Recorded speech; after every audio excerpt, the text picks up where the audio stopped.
ছাত্ৰীৰ এটি অনুষ্ঠান স্মৃতিধাৰা অসম এটো সামাজিক আৰু সাংস্কৃতিক অনুষ্ঠান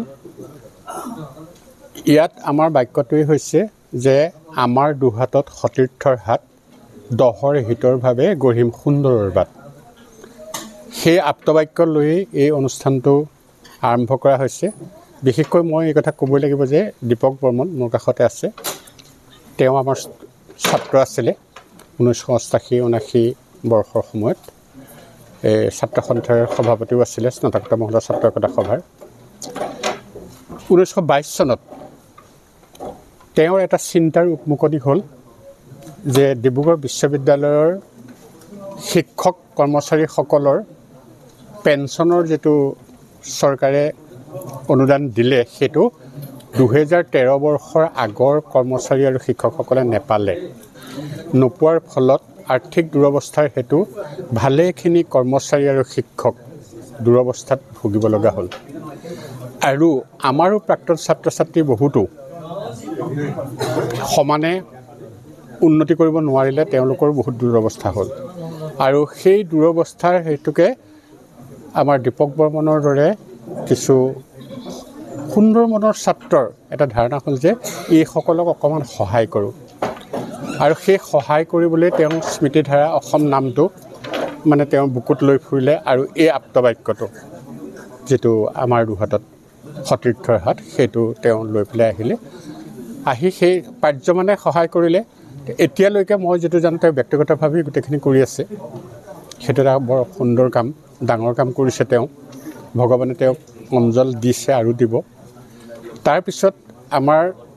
বহুতো শিক্ষক আৰু ছাত্ৰ স্বৰ্গী হৈছে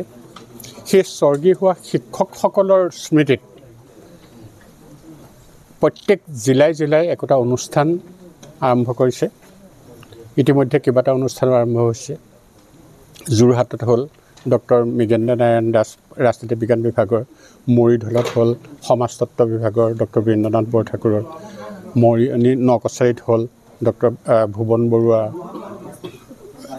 প্ৰহ্লাদ বৰুৱাৰ হ'ল আমগুৰিত একেধৰণে আজি আমাৰ ডিব্ৰুগড় বিশ্ববিদ্যালয়ৰ অৰ্থনীতি বিজ্ঞান বিভাগৰ এগৰাকী জ্যেষ্ঠ অধ্যাপক প্ৰয়াত অতুলানন্দ গোস্বামী ছাৰ তেখেতৰ স্মৃতিত আজি এটা বক্তৃতা অনুষ্ঠানৰ আয়োজন কৰিছে আৰু এইসকল প্ৰয়াত শিক্ষকৰ প্ৰতি সন্মান জনাই একোখন গ্ৰন্থও প্ৰকাশ কৰা হৈছে আৰু সেই গ্ৰন্থবিলাকৰ সম্পাদনাৰ দায়িত্বও আমাৰ ছাত্ৰ ছাত্ৰী তেনেকুৱা ধৰণৰ ভাল ছাত্ৰ ছাত্ৰী আছে সেই প্ৰাক্তন ছাত্ৰ ছাত্ৰীসকলৰ হাততে অৰ্পণ কৰি সেইখিনিও হৈছে কেতিয়াৰ পৰা এই কাৰ্যসূচী গ্ৰহণ কৰি এই কাৰ্যসূচীটো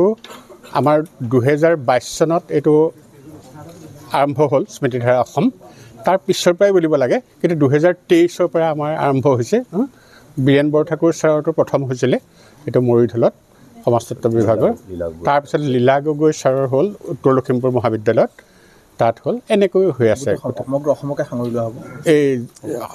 তেখেতসকলৰ জিলা ভিত্তিক যেটো হেৰি সেইটো গোটেই সমগ্ৰ অসমতে আমাৰ ধুবুৰীৰ পৰা সদ্যালৈকে গোটেইখিনি হেৰি আছে এইটো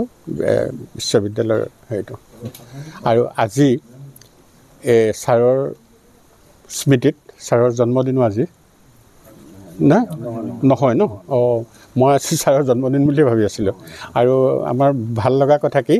তেজপুৰ বিশ্ববিদ্যালয়ৰ অধ্যাপক চন্দন গোস্বামী ছাৰৰ ল'ৰা তেখেত আহিছে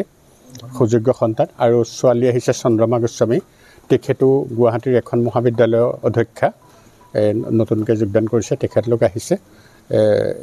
গতিকে এটা বৰ সুন্দৰ অনুষ্ঠান হ'ব বুলি ভাবিছোঁ। আৰু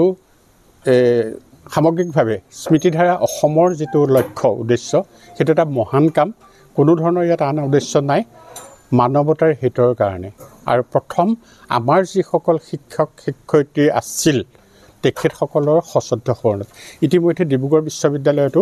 আমাৰ যিসকল শিক্ষক মানে অলপ লৰা চৰা কৰিব নোৱাৰে, ফুৰা চকা কৰিব নোৱাৰে, মানে হুইল চেয়াৰতে জীৱন যাপন কৰিব লগা হৈছে, তেনেকুৱা ধৰণৰ বিশেষকৈ পদাৰ্থ বিজ্ঞান বিভাগৰ এগৰাকী শিক্ষক ডক্টৰ কমল বৰুৱা প্ৰথম বেটছৰ আমাৰ শিক্ষক আছিলে 1967 চনতে হোৱা। আৰু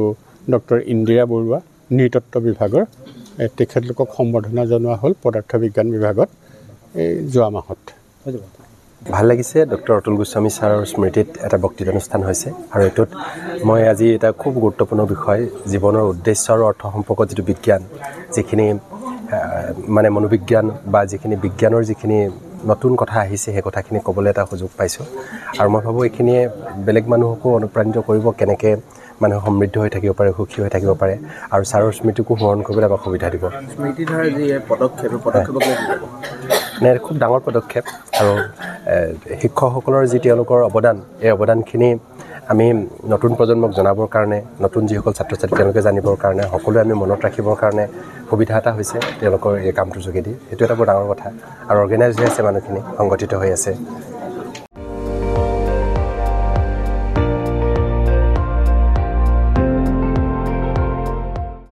আপুনি চাই আছে ND24,